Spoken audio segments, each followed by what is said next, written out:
Douceur Cactus.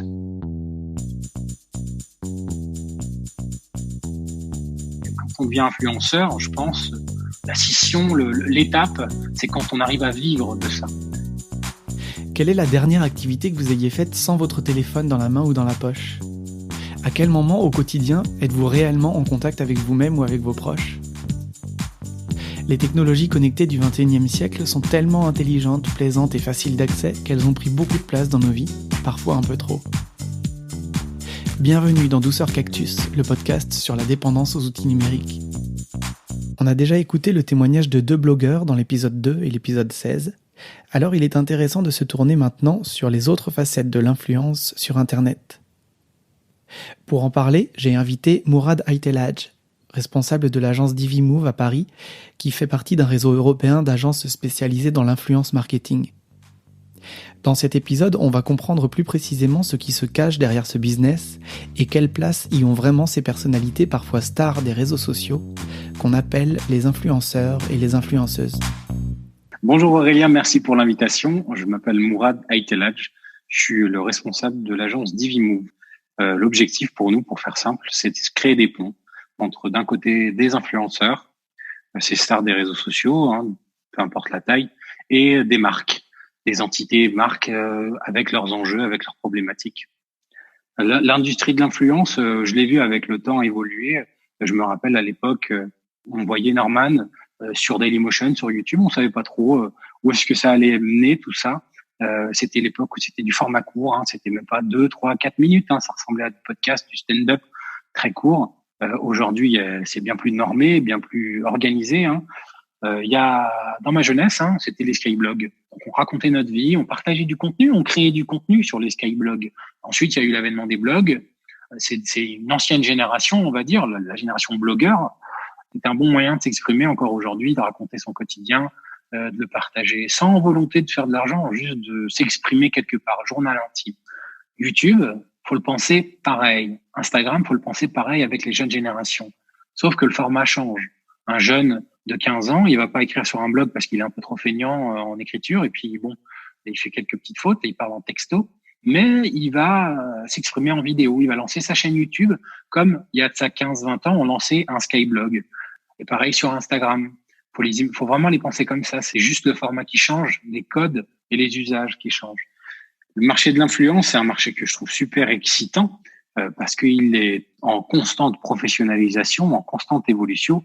Aujourd'hui, c'est une grosse industrie à un point qu'en 2020, le chiffre d'affaires de YouTube, de TikTok, de Instagram, de Twitch, il est en grande partie basé sur leurs créateurs. Les YouTubeurs, les Instagrammeurs, les TikTokers sont les vitrines de ces réseaux sociaux. Sont presque aujourd'hui, même en vrai, les salariés de ces réseaux sociaux. C'est clairement un business, c'est clairement un média. Est-ce que c'est un sous-média du digital ? En tout cas, une chose est sûre, c'est que dans l'industrie, les annonceurs investissent énormément sur le média du digital. Et dans le digital, s'il y a bien une catégorie de ce média-là, c'est le secteur de l'influence et des réseaux sociaux. Il y a de ça 15 ans, je voyais l'avènement du community management, des marques qui découvraient Facebook. C'était un Eldorado pour plein d'agences de publicité qui a inventé ce métier de community manager. Aujourd'hui, je vois un peu le même phénomène après quelques années. L'influence, c'est un secteur pas trop connu pour certains. Pour d'autres, ça l'est déjà bien abouti. Il y a des marques comme L'Oréal qui ont déjà des influenceurs managers au sein de leur bureau, qui montent des tribus d'influenceurs. Donc ce marché, il est aujourd'hui bien plus professionnalisé, bien plus ancré dans notre culture. C'est plus qu'un phénomène, c'est un truc installé. C'est un nouveau métier. Je vois aujourd'hui des écoles toutes nouvelles, des écoles de commerce, des écoles privées qui se lancent dans des cursus de comment devenir influenceur. Et jusqu'à encore récemment, où je rencontre encore des profils de jeunes influenceurs de 15-16 ans qui ont comme idole Norman, Cyprien. Leur métier d'avenir, c'est plus du tout de devenir chanteur ou pompier, c'est devenir youtubeur, influenceur, voyager dans le monde entier. Eux, c'est pas du tout les mêmes motivations, c'est devenir une star, la fame, l'argent. Ça m'étonne aussi des fois. Tiens, récemment, on avait un stagiaire de 3e il connaissait le système de monétisation de YouTube, il comprenait le business des marques derrière les influenceurs à 13 ans. Donc ça prend une vraie place dans notre quotidien aujourd'hui. Qu'on le veuille ou pas, on a toujours été plus ou moins influencé au final. Les générations grandissent, on est plus éduqué au code de la communication, au code de la publicité. Il y a des émissions qui décryptent tout ça. Donc forcément, on a moins confiance en les marques en tant que consommateur. Et justement, il y a cet intermédiaire-là, ces profils malgré eux qui sont devenus ces ponts entre les consommateurs et les marques, dit les influenceurs, les créateurs de contenu. Des personnes de tous les jours qui passent un peu plus de temps sur des réseaux pour s'exprimer, pour raconter leur peine. Parfois, il y en a certains que j'ai rencontrés qui étaient dépressifs à la base et qui aujourd'hui ont pris le melon, donc un complet switch ou une autre forme de dépression. Ils ont commencé à passer plus de temps sur les réseaux, à créer plus de contenu. Donc forcément, quand on crée plus de contenu, on est parfois un peu plus visible ou en tout cas plus assidu. Cette assiduité, elle a plu. Elle a ramené du monde. De fil en aiguille, on accumule les abonnés, puis ça évolue. De l'autre côté, ces abonnés, ils sont traduits comment par une marque? Ils sont traduits comme des consommateurs potentiels. 5000 personnes qui te suivent sur ton compte Instagram, c'est 5000 consommateurs potentiels d'un paquet de savon, d'un fromage, d'une voiture ou d'une destination. Et à partir de là, le pont, il se fait naturellement. J'ai rencontré des influenceurs qui me racontaient leur première collaboration. Souvent, ça démarre avec des produits gratuits qu'on reçoit. On sait pas trop quoi en faire. On est assez maladroit. Et puis, avec le temps, on s'y habitue, on y prend goût et ça devient un métier. Il y en a beaucoup, c'est un peu malgré eux, qui sont devenus youtubeurs, influenceurs. C'est un peu malgré eux qu'ils ont intéressé des marques. Le schéma, il est très simple. Ils ont tous eu un métier à côté. Ils ont parfois encore un métier à côté en fonction des revenus que génère ce métier d'influenceur. Hervé Cuisine, par exemple. Hervé Cuisine, ça fait plus de 10 ans qu'il est sur YouTube aujourd'hui. Et juste l'année dernière, il a arrêté son job de directeur marketing pour se consacrer exclusivement à YouTube. Donc Hervé, c'est un ancien, en vrai, sur YouTube. C'était une des premières chaînes food. Beaucoup de personnes ont découvert YouTube avec ses recettes. Et effectivement, c'est arrivé un peu malgré lui. Et malgré ça, il a gardé une petite sécurité. Quand on devient influenceur, je pense, la scission, l'étape, c'est quand on arrive à vivre de ça. Quand on arrive à vivre essentiellement des collaborations avec les marques et des revenus générés par les vues. Une vidéo sur Instagram TV, une story, c'est quand ça comptabilise une vue. À terme, ces vues-là, elles sont intéressantes aussi pour des marques. Tiens, un spot télé, c'est admettons 100 000 téléspectateurs, mais la story de Nolita, c'est 500 000 viewers. C'est peut-être plus intéressant d'investir et de créer un format publicitaire qui va se greffer dans une Instagram TV ou une story de Nolita. À partir du moment où il y a une stabilité financière, là, il y a un pont, il y a un switch qui se fait et la plupart se lancent dans ce secteur-là. Les marques, la grande entité des marques, peu importe, une émission de télé, une marque de grande conso, une radio, une ONG, c'est un nom, donc c'est une marque, on va se le dire comme ça. Quand elles veulent faire de l'influence marketing, elles cherchent soit à se rajeunir, soit à aller toucher un public un peu nouveau, soit à se digitaliser, ou parfois juste à tester. Elles veulent tester ce dont tout le monde parle. Elles veulent s'approprier des conversations aussi. Maintenant, ce serait réducteur de dire que tous sont simplement en attente de collaboration avec des marques. En vrai, ce que je trouve super intéressant dans ce secteur-là et ce qui m'y a amené, c'est le talent. Les influenceurs qui restent, c'est ceux qui sont talentueux. Ceux qui sont talentueux, ils attendent pas la collaboration avec la marque, même si c'est chouette d'en avoir de temps en temps, surtout quand elles sont pensées intelligemment. Mais ils écrivent des courts-métrages, ils se lancent dans l'édition de bouquins, ils lancent des restos, des marques de vêtements, donc ils ont un talent d'écriture, dans le dessin, dans le design, dans le graphisme. Pierre Cross, il prend énormément de temps à imaginer des formats de vidéos. McFly et Carlito, tu peux les considérer comme des animateurs de télé. Il faut avoir un certain génie pour imaginer plein de formats. Et tous ces formats, c'est des émissions de télé qui pourraient avoir place en télé. Donc, c'est du travail de réflexion, d'écriture. Il y a beaucoup de talent en amont. C'est des comédiens. Souvent, c'est un tremplin, cette mise en avant en tant qu'influenceur, c'est un tremplin pour mettre en avant leur talent. Il y a un exemple récemment avec Léna Situation. Léna Situation, une fille, il existe sur YouTube depuis quelques temps et puis qui a explosé ces dernières années. Un entourage d'amis influenceurs forts, un talent dans son parler, dans son approche vachement bienveillante par rapport aux filles essentiellement qui la suivent. C'est son année, elle a explosé partout. Les taux d'engagement sur cette fille-là sont impressionnants. Le taux d'engagement sur son compte Instagram, sur YouTube, il dépasse la moyenne. Hein. Léna Situation, elle a collaboré récemment avec Jennifer, le directeur marketing, qui nous dit en conférence, oui, on a pris du recul sur notre métier, on se rend compte que voilà, on a un réseau fort de magasins, on sait bien produire des vêtements, mais on va laisser la direction artistique à d'autres. Alors on va commencer avec Léna Situation. Léna Situation a fait augmenter d'un pourcentage intéressant le chiffre d'affaires de Jennifer. Léna Situation, youtubeuse, si on regarde vite, mais au final, Léna Situation, tant d'abonnés, une prise de parole forte, une attitude qui se retranscrit aussi dans cette collection de vêtements édition limitée qui est partie à vitesse grand V. Et depuis, elle continue cette collaboration avec eux. Elle a même un titre officiel. Elle est employée de Jennifer en tant que directrice artistique. Donc, pour vous dire que ça dépasse, et c'est ce qui est chouette dans le secteur, c'est que ça dépasse le clivage ou le cliché du youtubeur classique. Moi, j'envisage l'influence non pas comme un sous-titre du digital. J'envisage l'influence, en tout cas les influenceurs, comme des gens talentueux qui sont un chapeau au-dessus de tous les médias. On retrouve des influenceurs en télé, on retrouve des gens dans la mode, on retrouve des gens sur des campagnes d'affichage avec Sananas, dans l'humour, dans le stand-up, comme Norman. Donc, faut imaginer ces profils-là comme un peu au-dessus du simple listing réducteur des différents médias qui existent aujourd'hui.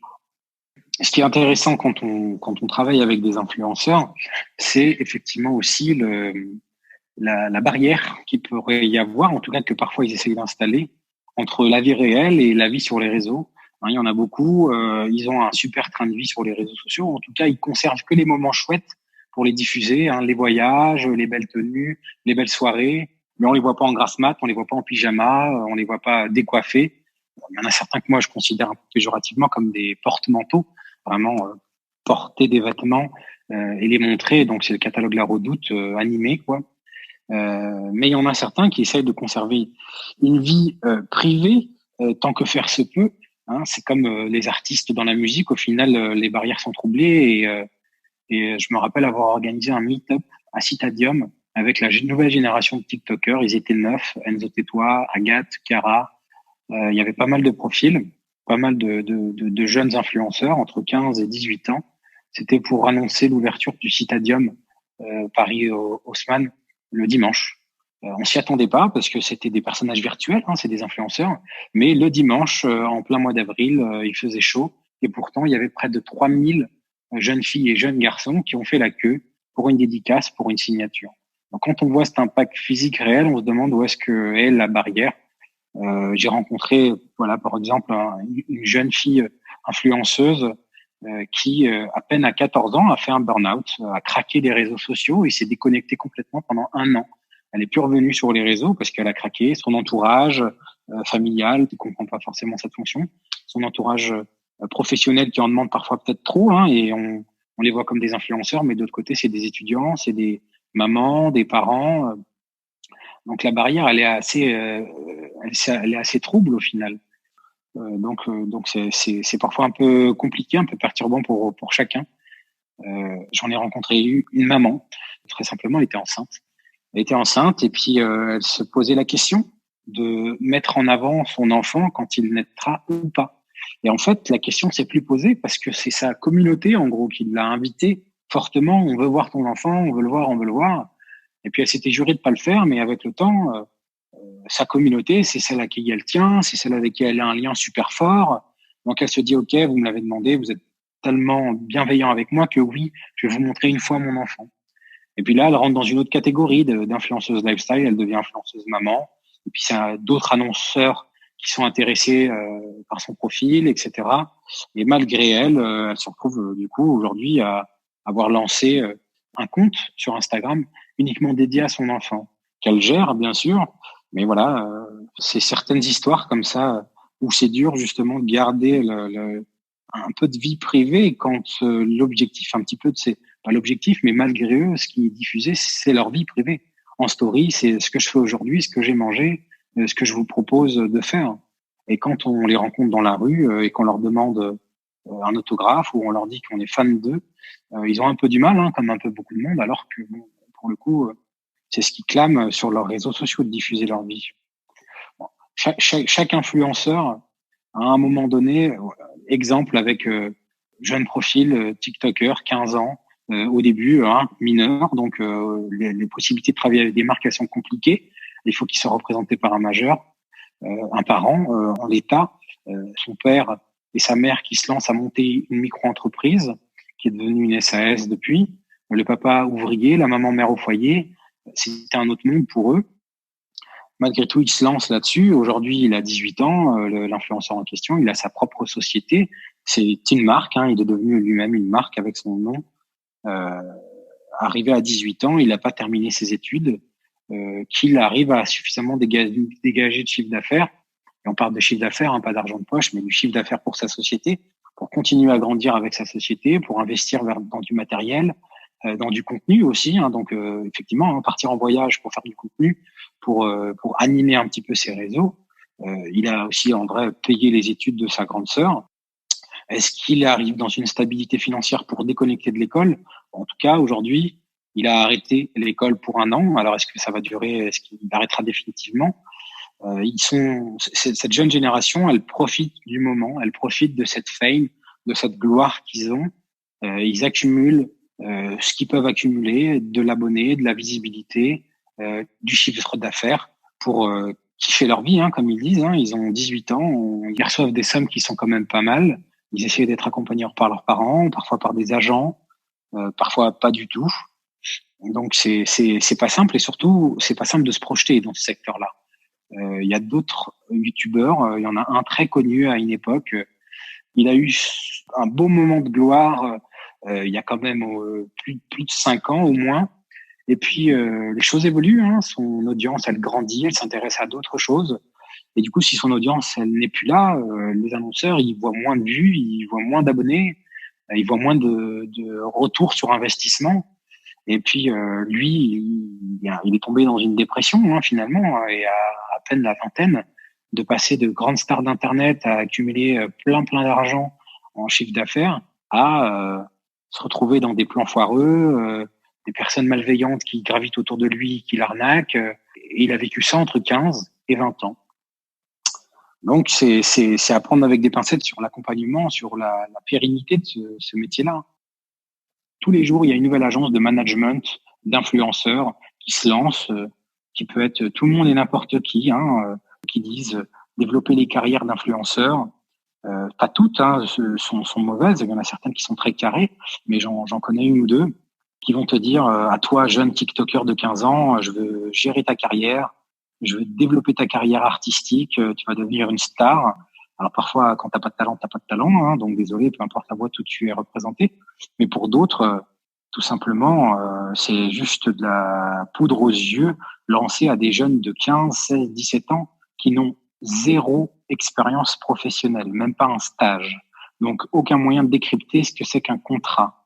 Et qui, pour certains, c'est pas papa ou maman qui vont décrypter ce contrat qui parle de collab, d'AdSense, de stratégie de marque, etc. C'est du charabia. Alors, il y a la part intéressante, en tout cas qui est polémique, c'est l'argent dans l'influence marketing, l'argent et les influenceurs. L'argent, c'est toujours un sujet un peu sensible pour les influenceurs. Déjà, tout le monde le dit, et alors il va falloir que je le dise aussi, qu'en France, on a du mal à parler d'argent, là où aux États-Unis ou en Chine ou en Allemagne même, c'est un peu plus décomplexé sur combien ils gagnent. En tout cas, on valorise la réussite de certaines personnes. Ce que je peux partager, en tout cas, c'est que les jeunes générations qui ont officiellement entre 13 et, on va dire 25 ans, sont bien conscients de l'argent qui gravite autour des influenceurs via les marques, parce qu'ils ont grandi avec des émissions comme Morandini qui décrypte les médias, avec TPMP. Bon, il y a du bon, il y a du mauvais dans tout ça, mais malgré tout, une prise de recul sur les médias, sur cette industrie qu'on n'avait pas à l'époque, où on regardait juste Culture Pub. Donc, ils ont conscience de ce sujet, et puis aussi les influenceurs qui sont assez francs avec leur communauté. Et puis, c'est la meilleure des méthodes que d'être franc sur là, c'est une collaboration avec une marque, là, ce contenu est sponsorisé. Maintenant, il y a les mamans, enfin, il y a des profils un peu plus âgés, ceux qui ont grandi sans Internet, ceux qui ont grandi sans les réseaux sociaux, qui ont un peu plus de recul ou en tout cas qui prennent pas aussi bien le fait que des influenceurs fassent des collaborations avec des marques. C'est tout un challenge que d'être honnête aussi en travaillant avec des marques. Il y en a qui ont un discours très franc là-dessus, encore Lena Situation qui va vous dire « Ouais, j'ai besoin de l'argent de cette marque pour continuer à vous créer du contenu. » Donc, c'est pas simple de parler d'argent avec sa communauté. De l'autre côté, on a ces influenceurs-là qui sont tout seuls parfois, tout seuls à produire leurs vidéos, tout seuls à les diffuser et tout seuls à lire les commentaires.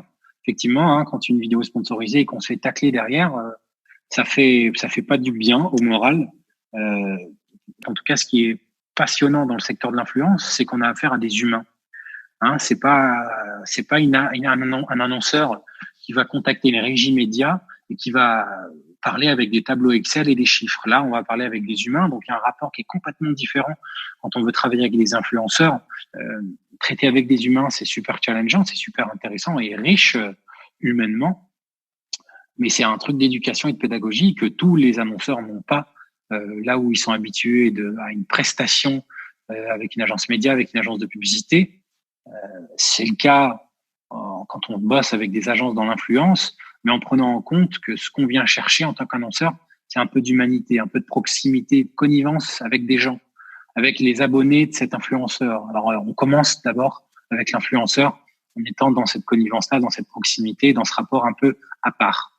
Parfois, la limite de cette honnêteté, c'est les collaborations avec des marques. Il y en a certains qui vont faire un placement de produit sans l'annoncer, et pourtant c'est un peu suspicieux parce que le texte est très bien écrit et sort du phrasé de l'influenceur.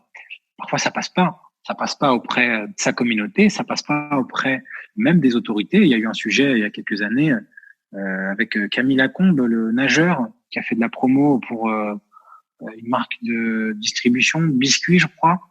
Et c'est pas passé auprès de sa communauté, c'est pas passé auprès du métier, c'est pas passé et c'est remonté jusqu'à la ACC. La ACC, c'est le syndicat des agences de publicité en France, on va dire. Donc oui, l'honnêteté a ses limites. Ça reste des personnes qui essayent de vivre de ça. Et justement, quand on parle d'argent, il y a un truc à savoir, c'est que je me rappelle d'une conférence que j'avais organisée, l'ensemble de ces annonceurs se levaient à tour de rôle. Il y en a une qui a lancé une question comme un statement, comme une posture. Moi, je ne paye pas les influenceurs. Par contre, elle a omis de dire qu'elle leur fournissait des services derrière. Mais non, je ne paye pas les influenceurs. Et vous, moi, je les paye pas. On a une ligne de conduite chez nous, on ne paye pas les influenceurs. Parfois, certains annonceurs pensent que c'est comme des journalistes. On ne paye pas les journalistes pour qu'ils créent du contenu, en tout cas qui créent des articles. Mais la démarche n'est pas pareille. C'est de l'information, c'est pas du brain content. Et il y a une démarche d'informer, de nourrir un magazine, un journal. Là où l'influenceur, quand il bosse avec une marque, sauf s'il y a un truc super pertinent ou là, oui, il y a du sens pour un influenceur d'y aller naturellement pour tester le produit. Ils sont pas tous à courir après les euros. Mais ça reste du brain content, ce qui sort. Ça reste la promotion d'une marque. Et il y a une visée informative qui reste limitée. Donc, j'étais étonné, moi, personnellement, que certains annonceurs ont encore ce truc de je ne les paye pas, presque ils ne méritent pas ou c'est pas vraiment un travail. Alors c'est sûr, dans le rendu sur YouTube, on a l'impression que c'est fait à l'iPhone parce que ça se veut volontairement dans le format un peu plus accessible. Malgré tout, ça écrit des histoires, ça écrit des sketchs et ça mérite salaire. Ça mérite salaire à partir du moment où c'est un travail. Alors oui, quand admettons un influenceur part en voyage à Dubaï et fait des stories, bon, on s'imagine bien que l'hôtel, tout ça, c'est entre guillemets payé en nature. Il y a du contenu qui est créé, il n'est pas forcément payé pour. Maintenant, quand de chez lui, un influenceur est interrogé pour imaginer un concept autour d'un produit, le mettre en avant, essayer de générer de la conversation, que ses abonnés, en gros, créent du contenu en réponse à ça. Hashtag faites le défi comme moi sur TikTok, peu importe, tout ça, c'est du boulot. Hein, et en vrai, c'est plusieurs boulots. Ils sont social media managers, ils sont comédiens, ils ont un talent dans le montage, hein, et donc ces métiers méritent salaire. J'ai répondu très simplement. Quand on prend 30 secondes sur TF1 et qu'on passe par son agence média, on dit pas à TF1 pourquoi c'est ce montant-là. Et après tout, on ne questionne pas en fait ces secteurs-là. Pourquoi ? Parce que ces secteurs-là, ils sont installés depuis des années, des années. Le marché a eu le temps de s'assainir, se professionnaliser, de structurer aussi sa grille tarifaire et peut-être même des accords tarifaires entre les chaînes de télé et les agences médias.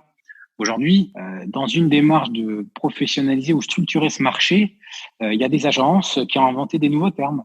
Alors, on parle de nano, de micro, de macro-influenceurs pour les mettre dans des cases et en fonction de ça, des prix. Hein, c'est une première initiative pour classifier ces tarifs-là, comme le ferait une agence média sur combien ça coûte le 20h sur TF1 plutôt que le 7h du mat sur France 3. Je me rappelle, il y a quelques temps, j'étais tombé sur une conférence. C'était un espèce de table ronde avec ceux qui font l'influence. Et ceux qui faisaient l'influence, c'était des businessmen d'agence, c'était des responsables d'agence média, des costards cravates, aucun influenceur. Hein, faut juste se rappeler qu'on gravite, on est des satellites autour de personnes qui, en vrai, nous font vivre. Nous font vivre, nous, les agences de communication spécialisées dans l'influence marketing. Nous aussi, les réseaux sociaux. YouTube, une bonne partie de son chiffre d'affaires, c'est grâce à Cyprien, grâce aux créateurs de contenu qui font tourner la plateforme, qui ramènent des annonceurs, qui mettent des publicités sur leurs vidéos. Tant qu'il y aura des réseaux sociaux, il y aura des influenceurs. Tant qu'il y aura des influenceurs, il y aura des sociétés qui gravitent autour. Comment je vois l'avenir, par contre, maintenant de ce secteur, en tout cas, comment j'aimerais voir cet avenir, très simple, je le vois comme le schéma de tous les médias. Avec le temps, ça s'est vachement plus structuré. Aujourd'hui, chaque annonceur a son service juridique, qui lui aussi a un droit de regard sur la publicité, a son service légal, il y a le BVP, il y a la RTP, il y a la ACC, il y a plein d'entités qui se sont construites autour de ça et qui ont structuré, légalisé cette industrie. Pour moi, c'est autant d'entités qui sont au balbutiement de la structuration sur l'influence marketing. Une restructuration entre les acteurs et après, à terme, un assainissement de ce secteur-là. J'espère que ça va aller vite. En tout cas, moi, je suis partisan pour les soutenir, pour faire avancer le débat.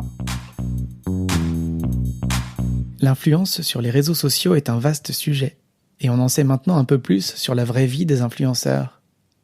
Bien sûr, l'influence ne s'est pas inventée avec les réseaux sociaux, mais suite à ce témoignage, on peut voir différentes facettes du rôle que joue l'influence sur Internet, caractérisée par le fait que justement elle s'opère en ligne sur des outils connectés et interactifs.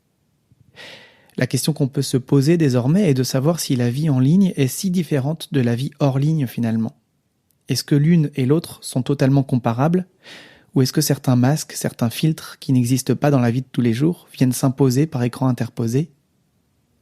Eh bien en fait c'est un peu un entre-deux. Rappelons d'abord que la plupart des réseaux sociaux se sont créés sur les bases de principes psychologiques fondamentaux pour l'être humain, l'amitié par exemple, ou encore le principe de validation sociale, selon lequel l'être humain se met naturellement en quête d'approbation par son entourage pour valider son estime de soi, se rassurer. L'exploitation de ces principes par des outils en ligne fait que notre fonctionnement naturel dans la vraie vie, entre guillemets, s'opère aussi en ligne. Ces personnes qu'on appelle les influenceurs sont des êtres humains qui échangent avec d'autres êtres humains, mais comme dans la vie quotidienne, certains filtres s'appliquent sur cette relation pour valoriser ce qu'on a envie de valoriser, pour se sentir socialement validé. Sur les réseaux, ça peut être des filtres éditoriaux, des filtres d'argent, de promotion de marques plus ou moins assumées, ou tout simplement des filtres et des retouches sur les photos. On n'est ni dans la vraie vie, ni dans une autre vie complètement opposée, on est dans un entre-deux, avec l'écran au milieu. La plupart des internautes savent bien que tout ça est une sorte de jeu d'apparence et de représentation, mais la particularité des réseaux sociaux dont on a déjà parlé dans Douceur Cactus, et ce qui est important dans les comportements excessifs, voire addictifs avec les outils numériques, c'est l'interaction et les retours que ces outils impliquent par le fait même d'être connectés, interactifs. On publie des contenus et on reçoit des retours qui sont perçus comme des récompenses par le cerveau. Que ce soit quelques messages et commentaires lorsqu'on débute, ou un gros cadeau de marque quand on est plus influent. Et ça peut être un cercle sans fin et donc addictif qui peut aller loin, comme on l'a entendu dans cet épisode. En s'abonnant à des personnes influentes ou en étant une nous-mêmes, on participe à ce jeu d'apparence et de représentation. En publiant des contenus, même si on ne touche que des amis proches, on participe à ce jeu également. En fait, l'influence fait partie de nos vies à partir du moment où on navigue sur les réseaux sociaux et qu'on y a un compte actif. Alors finalement, qui influence qui ? Si on regarde de plus près, les personnes qui sont très suivies sur les réseaux sociaux ont un certain pouvoir de prescription, de représentation, de plaidoirie, de promotion. Elles sont communément appelées des personnes influenceuses, justement parce qu'elles sont très suivies. Elles peuvent aussi, malgré elles, inciter les internautes qui les observent à reproduire les mêmes actions, à utiliser les mêmes filtres, à publier autant de contenu sur leurs propres réseaux sociaux, quitte à tomber dans un comportement excessif. Mais à l'inverse, chaque communauté représente de nombreux individus qui ont donc une certaine puissance, un certain pouvoir intrinsèque sur ces influenceurs en question. Car sans cette communauté, la capacité d'influence n'est plus la même. Alors, une relation de confiance mutuelle et implicite s'instaure en quelque sorte pour que l'équilibre persiste entre les personnes dites influentes et les personnes qui les suivent, même si cette confiance peut être relative. Autour de tout cela, les marques peuvent tenter de s'insérer dans les fils d'actualité des influenceurs, mais là encore, l'équilibre peut être fragile, puisque les marques puissantes ont un certain pouvoir sur les influenceurs, et à l'inverse, l'influenceur, l'influenceuse, avec sa communauté derrière, a aussi un certain pouvoir sur la marque. Et puis, au beau milieu de tout ça, enfin, les plateformes des réseaux sociaux sont tellement populaires et mondiales depuis quelques années qu'elles sont devenues des outils qui ont permis à certaines personnes d'émerger, à certaines marques de faire leur publicité. Mais ces mêmes plateformes dépendent aussi, aujourd'hui, des marques et des influenceurs en tant que créateurs de contenu, sans qui le modèle économique serait bien moins lucratif. Finalement, les influenceurs ne sont donc pas forcément ce que l'on pense.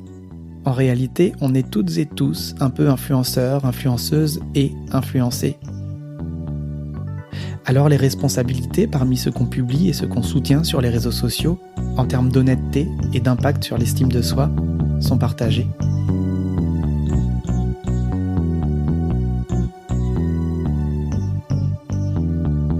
J'apprécie votre compagnie, mais le temps passe vite et il est déjà l'heure de se quitter.